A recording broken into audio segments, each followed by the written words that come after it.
Halo guys, selamat datang di channel Misteri Angker. Hari ini saya Bloody Mary akan menceritakan kisah nyata dari negara Hong Kong. Tapi sebelum saya lanjutkan, jangan lupa like, subscribe, share, and comment. Tenaga medis adalah salah satu kelompok yang paling dihormati dan diacungi jempol selama dalam kehidupan sehari-hari kita. Mereka dengan pengetahuan profesional dan semangat pengabdian mereka menjaga kesehatan dan keselamatan kita. Namun kadang-kadang mereka juga mengalami pengalaman yang luar biasa melebihi batas-batas yang biasanya dijelaskan oleh ilmu dan pengetahuan. Hari ini kita akan mendengarkan beberapa pengalaman supranatural yang dialami oleh tenaga medis saat menjalankan tugas mereka, termasuk interaksi mereka dengan fenomena supranatural, pengaruh kekuatan supranatural, dan pengalaman misterius yang tidak dapat dijelaskan. Cerita-cerita ini akan membuat kita mempertanyakan apa yang sebenarnya ada di luar pemahaman kita. Mari kita lihat bersama bagaimana para tenaga medis ini dengan tetap menjaga profesionalisme dan keberanian mereka dalam menghadapi hal-hal yang luar biasa. Hari ini kita akan mendengarkan 3 cerita pengalaman supranatural yang dialami oleh tenaga medis Hong Kong saat menjalankan tugas mereka, termasuk interaksi mereka dengan fenomena supranatural, pengaruh kekuatan supranatural, dan pengalaman misterius yang tidak dapat dijelaskan. Mari kita lihat bersama bagaimana para tenaga medis ini tetap menjaga profesionalisme dan keberanian mereka dalam menghadapi hal-hal yang luar biasa. Cerita berikut telah diadaptasi untuk memudahkan pemahaman kita semua. Selanjutnya saya akan menceritakan dalam pandangan orang pertama agar lebih dekat dengan pengalaman tersebut.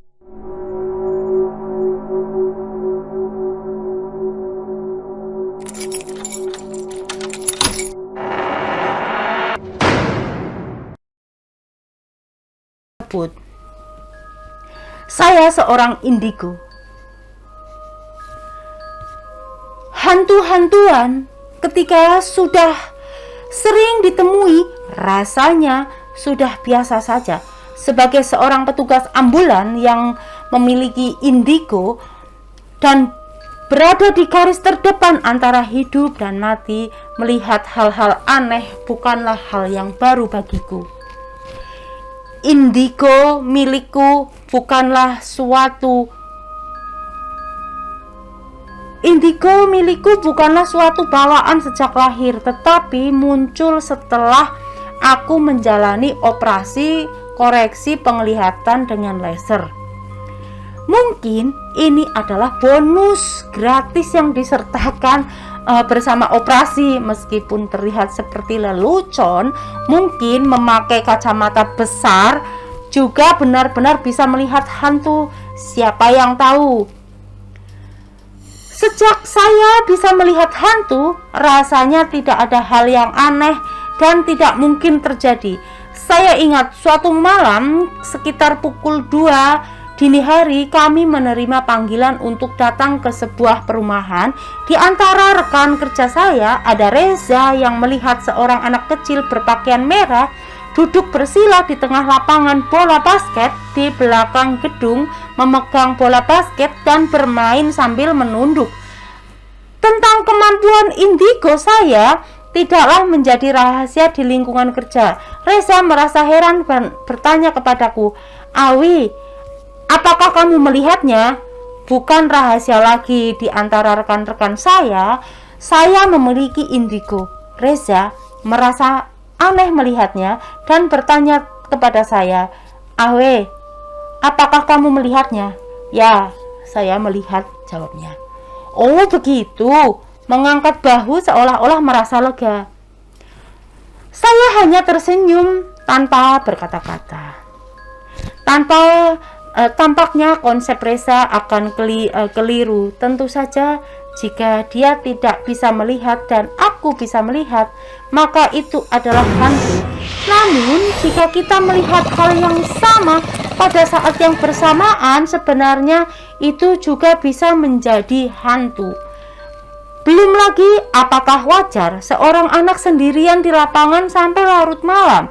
Tetapi di tengah malam, ketika anak itu duduk dan memukul bola, bagaimana mungkin tidak ada gema sama sekali? Reza mungkin kurang beruntung, tapi aku tidak memberitahunya.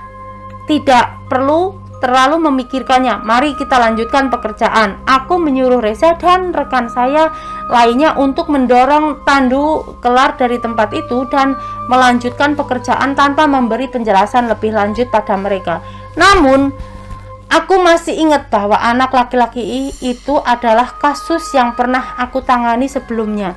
Dia berusia 5 tahun dan tinggal di lantai 8 gedung ini.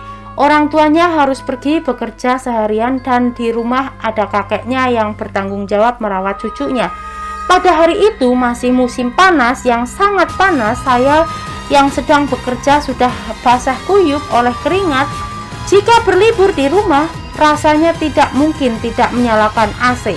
Bagaimanapun, menghadapi musim panas di Hong Kong tanpa AC kecuali kita punya uang. Anak laki-laki tinggal di rumah yang sangat miskin. Pada tengah hari kakeknya berencana untuk diam-diam pergi ke jalan membeli tiket Marksik atau Marksik lah, perjudian gitu, seperti apa sih itu,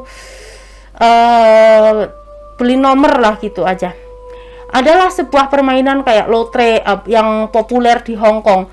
Tetapi dia melihat bahwa anak laki-laki di dalam rumah sedang tertidur pulas, jadi tidak ingin mengganggunya. Maka dia pergi sendirian jalan, sekaligus pergi ke toko untuk membeli beberapa roti agar bisa memberikan roti tersebut pada cucunya ketika dia bangun. Dia berpikir sejenak. Untuk menghemat uang, dia mematikan AC, membuka jendela, dan sebelum pergi, dia tidak lupa menyalakan kipas angin. Mungkin dia berpikir dia akan segera kembali dan tidak akan ada kejadian yang tidak terduga. Ketika kalian mendengar saya mengatakan seperti itu, kalian tahu bahwa akhirnya kejadian yang tidak terduga memang terjadi. Ketika anak laki-laki tersebut bangun, dia tidak melihat kakeknya. Jika dia hanya berjalan-jalan santai di rumah, itu akan baik-baik saja. Namun anak laki-laki mendengar suara riuh dari para siswa yang bermain bola basket di lapangan di luar rumah. Dia mengikuti suara itu dan akhirnya berjalan ke dekat jendela. Anak laki-laki seperti anak lembu yang baru lahir. Dia tidak takut pada ketinggian. Dia membuka jendela dan melihat keluar. Bam! Dia jatuh ke bawah dari atas meskipun tubuhnya tidak terbelah. Saat sampai di sana, saya menyadari tengkoraknya telah pecah, otaknya tumpah keluar, tidak ada harapan lagi untuk menghidupkannya kembali. Sejak itu banyak tetangga sekitar dan sering melihat ada anak laki-laki berjalan bolak-balik di lapangan bola basket. Ketika dia merasa lelah, dia akan duduk di tengah lapangan menundukkan kepala dalam pemikiran seolah-olah menunggu sesuatu. Sejak saya mendapatkan indigo, saya telah secara kebetulan mengenal beberapa guru.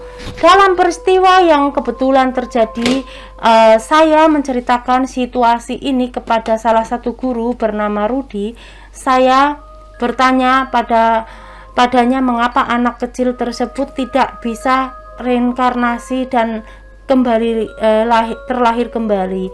Rudy berkata, anak kecil tidak memiliki konsep tentang kematian dan saat dia jatuh dari lantai atas, semuanya terjadi begitu cepat dan tiba-tiba anak kecil sama sekali tidak menyadari bahwa dia sudah meninggal. Rohnya masih membawa perasaan atau pikiran dari masa sebelum dia meninggal, yaitu ingin pergi ke lapangan bola basket. Itulah mengapa dia mengembara dan tidak pergi. Mungkin dia duduk menunggu sampai orang tuanya datang menjemputnya. Utusan jiwa atau Yama, raja kematian. Yang kedua adalah utusan jiwa. Yama, raja kematian, meminta orang untuk mati pada tengah malam. Tidak diperbolehkan ada yang bertahan hingga jam 5 pagi. Kata-kata ini sepenuhnya benar. Mungkin banyak rekan kerja seprofesi yang sama, yang juga merasakan hal yang sama, bahwa di hadapan malaikat maut, para tenaga medis begitu tak berdaya. Saya benar-benar setuju dengan pemikiran ini. Tapi landasnya, pandangan saya sedikit berbeda karena saya melihat sesuatu yang tidak bisa dilihat. Sejak mendapatkan indigo, ketika saya menerima laporan bahwa ada pasien dalam keadaan tidak sadarkan diri, saya juga sangat berhati-hati setiap kali tiba di tempat kejadian, memperhatikan mereka yang hadir tanpa diketahui mereka adalah yang biasa disebut sebagai Ni Tao Maian atau He Bai Wung Chang. Dalam bahasa sehari-hari adalah malaikat maut dari negara bagian timur. Tolong jangan tanyakan kepada saya seperti apa mereka, bahkan tidak bisa memastikan apakah mereka adalah Nia Tao Mamian atau He Bai Wu Chang. Yang biasanya yang saya lihat hanya dua sosok hitam seperti kabut berbentuk manusia setinggi pintu. Saya pernah mencoba memfokuskan pandangan tetapi tidak dapat melihat dengan jelas. Semuanya tampak kabur.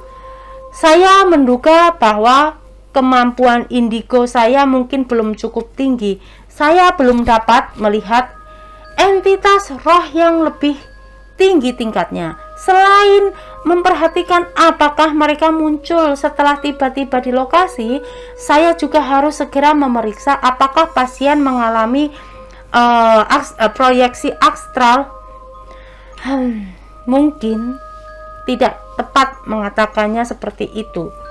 Sebagai petugas medis, yang pertama kali harus dilakukan adalah menanyakan kondisi pasien secara jelas, kemudian memeriksa pernapasan dan denyut nadi pasien. Namun jika jiwa pasien sudah proyeksi astral, kita bisa dengan pasti mengatakan bahwa tidak ada lagi pernapasan atau denyut nadinya.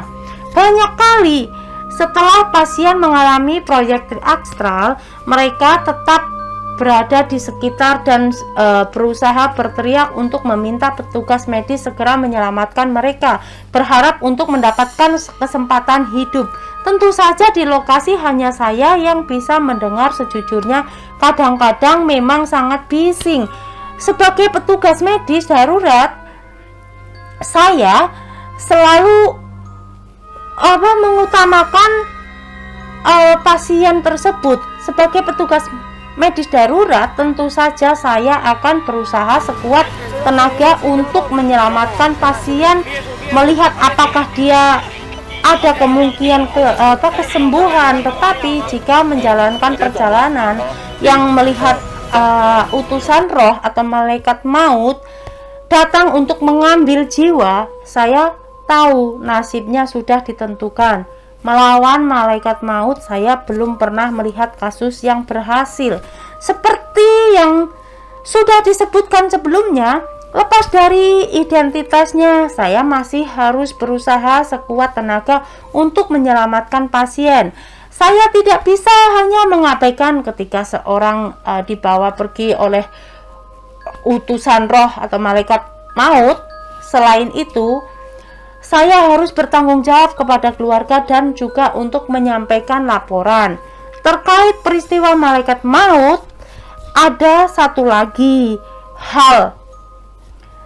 Suatu malam ketika pukul 3 dini hari, ada laporan dari panti jompo bahwa nenek jatuh dan terluka. Semua orang heran mengapa nenek pergi larut malam hingga tengah malam dan bagaimana dia jatuh tanpa alasan yang jelas. Kemudian ketika ditanya, nenek mengatakan bahwa dia terbangun di tengah malam dan melihat seseorang di luar pintu dan datang untuk menjemputnya. Orang tersebut mengisyaratkan padanya untuk mengikuti. Jadi nenek berencana untuk bangun dari tempat tidur dan membuka pintu untuk menyambut tamu tersebut. Tetapi sayangnya dia malah terjatuh dan terluka. Staf panti jompo mengatakan bahwa sangat tidak mungkin bagi siapapun untuk menjemput anggota keluarga atau berkunjung di tengah malam. Ini sudah waktunya tidur. Semua orang sudah tidur dan tidak ada yang keluar. Aplikasi adalah ibu mertua bingung dan berbicara omong kosong.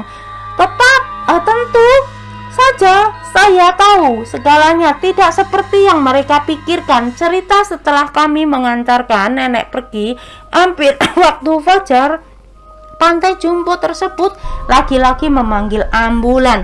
Tepat tugas tersebut dihadapi oleh 3 rekanku di rumah sakit. Ternyata pasien di sebelah tempat tidur nenek, seorang lansia lainnya telah meninggal dunia. Dari sini saya disimpulkan hantu yang dilihat nenek pada hari itu sebenarnya bukan untuk menjemputnya, tetapi untuk menjemput temannya di pantai jompo tersebut.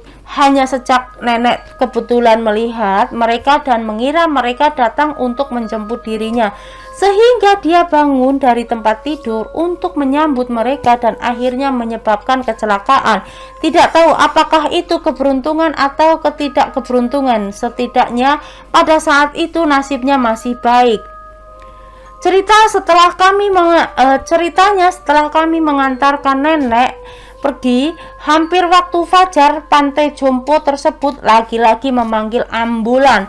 Ternyata tugas tersebut dihadapi oleh 3 rekanku di rumah sakit. Ternyata pasien di sebelah tempat tidur nenek, seorang lansia lainnya telah meninggal dunia. Malaikat maut yang dilihat nenek pada hari itu sebenarnya bukan untuk menjemputnya, tetapi untuk menjemput temannya di pantai jompo tersebut.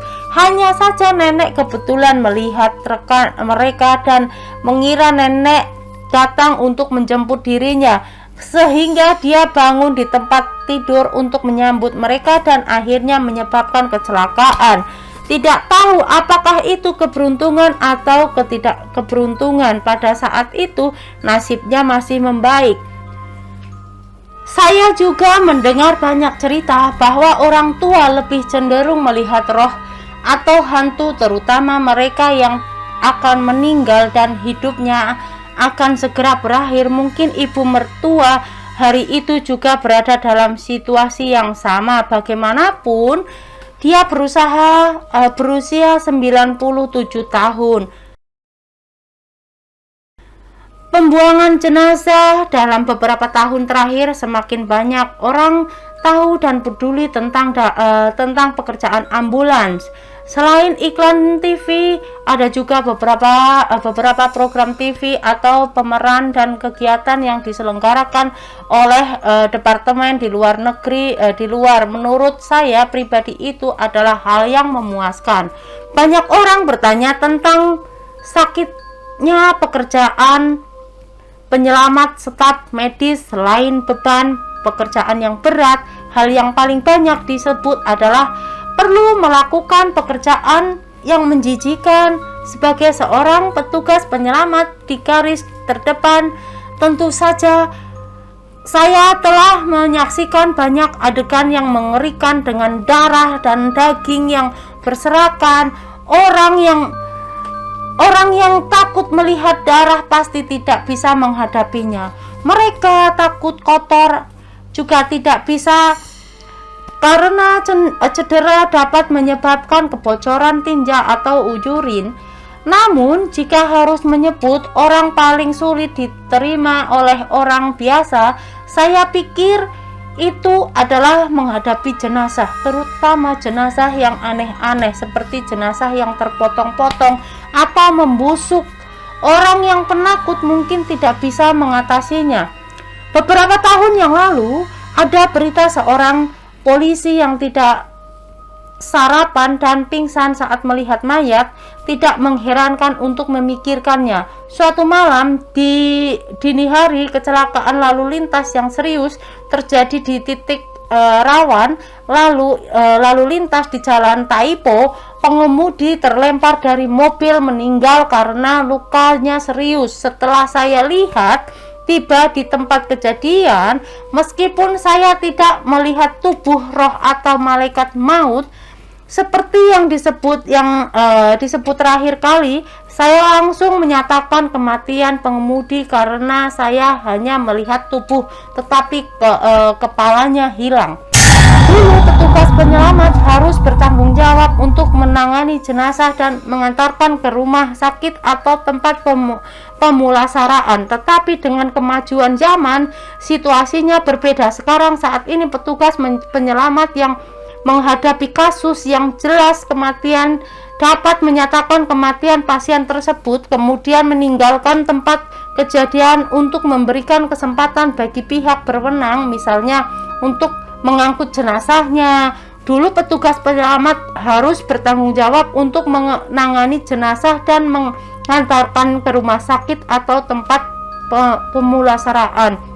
Tetapi dengan kemajuannya zaman, situasinya berbeda. Sekarang saat ini petugas penyelamatan yang menghadapi kasus yang jelas kematiannya dapat menyelamatkan kematian pasien tersebut, kemudian meninggalkan tempat kejadian menunggu personel khusus untuk mengangkut jenazah. Meskipun ini juga merupakan kasus kematian yang jelas, tetapi jenazah tidak lengkap dan berada di tempat umum. Tentu saya tidak bisa diabaikan begitu saja. Akhirnya bersama dengan polisi dan pemadam kebakaran kami mencari kepala korban di tengah malam, berharap dapat memberikan ke seluruh tubuh untuk si meninggal. Staf medis lain yang mengikuti saya karena dia baru saja bergabung tidak cukup berani. Sebelum dia pergi mencarinya, wajahnya pucat dan kakinya gemetar. Memikirkannya saja, jadi saya berharap dia tetap di tempat, tetapi mungkin bukan hal yang baik untuk membuatnya tetap di sebelah mayat tanpa kepala. Polisi, petugas pemadam kebakaran, dan kami petugas medis mencari dengan susah payah, tapi hasilnya nihil. Kami bingung. Tiba-tiba aku melihat seorang pria mendekatiku dan teriak, "Pak, ada kepala manusia di sana." Dia terus berjalan melewati sampingku dan tiba-tiba aku merasakan ada angin dingin berhembus. Saat aku berbalik, pria itu sudah lenyap tanpa jejak. Pada saat itu aku belum terlalu memperhatikan, tetapi fokus pada pekerjaan dan kemudian pergi mencari ke arah yang ditunjukkan. Tak lama kemudian memang benar kami menemukan kepala di semak-semak jalan. Meskipun saya memiliki sifat yang berani, saya tidak berani untuk mengangkat kepala tersebut dengan tangan kosong. Saya menggunakan kain merah untuk menutupi sebelum mengangkatnya dan meletakkan kembali ke tempat mayat. Tidak disangka, tepat sebelum saya beranjak pergi, ketika saya membuka kain merah tersebut, saya terkejut karena wajah yang saya kenal ternyata itu adalah pria yang tadi mendekatiku dengan cepat.